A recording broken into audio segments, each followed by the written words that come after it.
السلام عليكم ورحمة الله وبركاته. كسر دوا قصار لين أكاديمي. قصار لين أكاديمي وأكاديمية سي عصرية أما بقاب أونلاين وحلقة برتو ما دوينك أما كورسوينك قصار لين أكاديمي لقى برتو وحكمدا English courses, mathematics courses, Arabic courses, computer courses, and health courses. وكمدي هاي pharmacology أما برشة داودة. haddaba si aad isugu diiwaan geliso ama ku soo biirto aqoonsi online academy oo aad u barato koorsada ama maadada aad u baahan tahay fadlan la soo xiriir xafiiska diiwaangelinta oo nagu soo biir casharkeenan kamid ah koorsada ABC English waxaynu maanta ku baran doonaa habka ama qaabka uu qofku dadka isu barayo amaba qaabka aad dadka isu barayso tusaale ahaan meel xaflada ayaa timi waxaad doonaysaa inaad hadalka jeediso dadka badankooda ku garan maayaan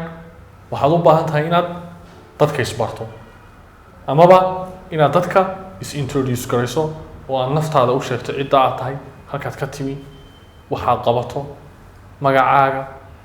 da'daada tusaale ahaan dhalashadaada waxyaabahaas oo dhan aad qofka u sheegto waxyaabahaad jeceshahay si uu markaa qofku fikrad fiican iyo aqoon fiican ama warbixin fiican uu kaaga helo adiga casharkeena ayaynu ku baran doonaa qaabkii aad isu sheegi lahayd amaba aad naftaada warbixin uga bixin lahayd ciwaanka casharka san horeba usoo sheegay waxa weeye introducing yourself qaabka aad isu sheegayso ee aad dadka isu barayso marka hore waxaan isku dayi doonaa casharka inaan akhriyo marka ku xigtana waxaan isku dayi doonaa inaan macnaha iyo nuxurka ku jira iyo waxyaabaha laynaga rabo inaad ku darto warbixintaada marka adigu aad dadka isbarayso si aad qaabkan oo kale adiguna sida ugu fudud aad u samayn karto marka amaba sida ugu fudud aad isu introduce gareyn karto. Hello,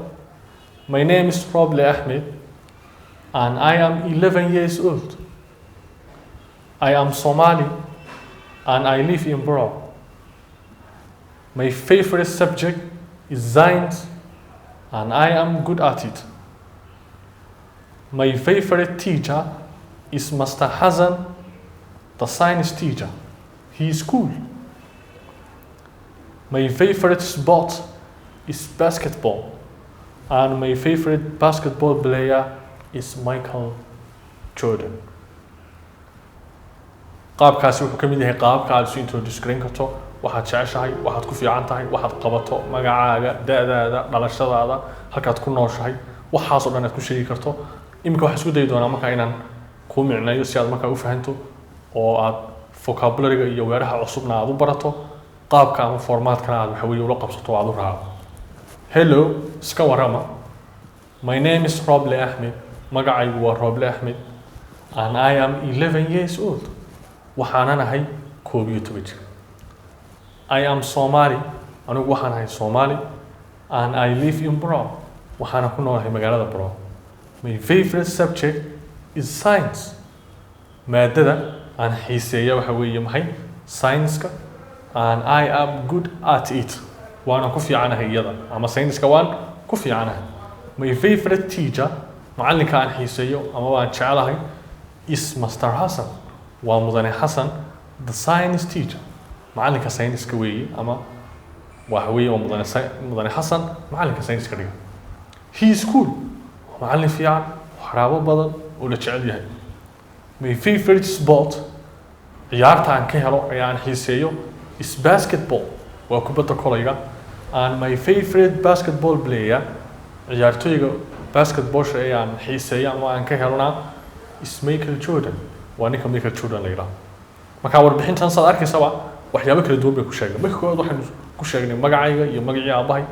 waxaan sidoo kale ku sheegnay maxay da'dayda ama da'daada ayaad ku sheegaysaa. waxaan sidoo kale ku sheegtay dhalashadaada halka aad ku nooshahay maadada aad jeceshahay ama waxa aad ka hesho sidoo kale inaad maadada ku fiican tahay iyo in kale sidoo kale macallinka aad iskuulka ugu jeceshahay macallimiintaada iyo waliba wax uu qabto macallinkaas muxuu yahay waa macallinka Ingiriiska macallinka xisaabta ama macallinka sayniska sidoo kale sportska ama waxa weeye ciyaarta aad xiiseysay aad ka hesho sidoo kale qofka aad ku dayatay ee ciyaartaas dadka ciyaara ka aad ugu jeceshahay adigu aad xiiseyso waxyaabahaas oo dhan baynu maxay ku sheegay. marka qaybta dambe casharkeena ama imika wixii ka dambeeya waxaan isku dayi doonaa inaad adiguna samayn karto warbixinta halkan ku qoran amaba aad is introduce garan karto dadka aad isu sheegi karto tusaale ahaan imika haddaynu casharkan eegno waxaa laga yaabaa inuu ku habboon yahay qof ardaya oo meel xaflad oo iskuulka xafladiisii ka hadlayo kale waxaan kusii socon doonaa imika inaad markaa isu diyaariso adigu inaad qorto adiga oo raacaya markaa tallaabooyinka iyo waxyaabaha halkan kugu siin doono aynu la socono qaybta kale casharkan hore ugu sii socono waayahay qaybteenan markaas aad arkayso waxaynu ku diyaarsanay warbixintii markaa lagaa rabay inaad ku diyaarsato si ay markaa kugu fududaato inaad naftaada introduce garayso amaba aad warbixin iska qorto adigu marka koowaad waa inaad samaysaa maxay magacaaga koowaad waa inaad sheegi kartaa magacaaga koowaad waa inuu diyaar ku ahaado laba magaca aabbaha ama sarnamekaaga waa magaca waxa weeye magacaaga ku xiga tusaale ahaan Roble Axmed baa sarnamekiya age-ka da'dii baa laga rabaa sidoo kale inaad sheegto nationality maxay jinsiyadii ama dhalashadii favorite subject waxa weeye maadadii aad xiiseynaysay favorite teacher macallinkii aad xiiseynaysay ama aad jeclayd favorite sport ciyaartii waxa weeye sidoo kale aad magaranaysaa ka helaysay ama aad jeclayd iyo favorite player oo marka ugu dambaysa isagana aad sheegayso imikana waxaan isku daynaa markaa qaybteena ugu dambaysa casharka inaynu aan ku siiyo markaa layliskii ama exercisekii dabeedna adigu aad isku soo daydo marka koowaad markaad kasoo shaqayso ee layliska waxa weeye aad kasoo shaqayso wixii dambena markaa ay ku fududaato warbixino noocan oo kale iyo qaar kasii ballaaranba aad diyaarin karto imikana waxaan kusii soconaa markaa qaybta exerciseka waayahay qaybteennan markaa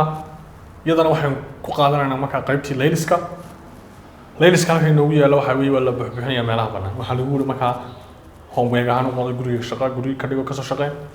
meelaha bannaan ku buuxi markaa waxyaabaha ka dhimanaya waxa weeye u baahan inaad ku buuxiso si aad markaa isu introduce garayso ama aad warbixin naftaada uga bixiso hi my name is dash buuxi markaa casharkeena qaybtii hore aad kusoo aragtay wixii aad diyaarsatay ama warbixintii aad diyaarsatay ku buuxi halkan markaa magacaaga iyo kale I am dash years old da'daada ku buuxi waxaana intaas jira and I am from dash halkii aad ka timi ama jinsiyadaada iyo waxa weeye meeshaad ku nooshahay sheeg my favorite subject is maadada aan jeclahay ama aan xiiseeyo iyadana sheeg oo waxa weeye ku buuxi I am dash it see ku tahay mid ku fiican tahay mise ku xun tahay see ku tahay iyadana sheeg my favorite teacher is maalinkan jeclahay ama aan xiiseeyo waxa weeye sheeg isagana magaciisa iyo maadada uu dhigo sideen cashadeena qaybta hore kusoo aragnay casharkeena my favorite sport is maadada aan jeclahay ama aan xiiseeyo waxa weeye iyadana sheeg marka waynagii xagga hore casharka kaga soo aragnay and my favorite player is ciyaartooyga aan jeclahay aan ku daydo isagana sheeg haddii aad markaa tallaabooyin ka raacdo waxaad awoodi doontaa markaa inaad si dhammaystiran aad warbixin naftaada uga bixiso haddaba haddii aad ka mid tahay mid ka mid a ardayda u baahan koorsadan ABC English inuu barto oo isu diiwaan geliyo si uu uga faa'iideysto markaa casharada iyo waxa weeye aqoonta ku duugan amaba aad la jeceshahay mid ka mid ah asxaabtaada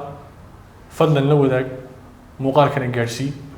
si uu isu diiwaan geliyo ula soo xiriiro xafiiska diiwaangelinta adigoo raacaya amaba soo wacaya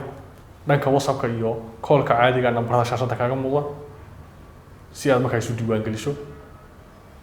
waxaan rajaynayaa fusuusha isku aragno nagu soo biir mahadsan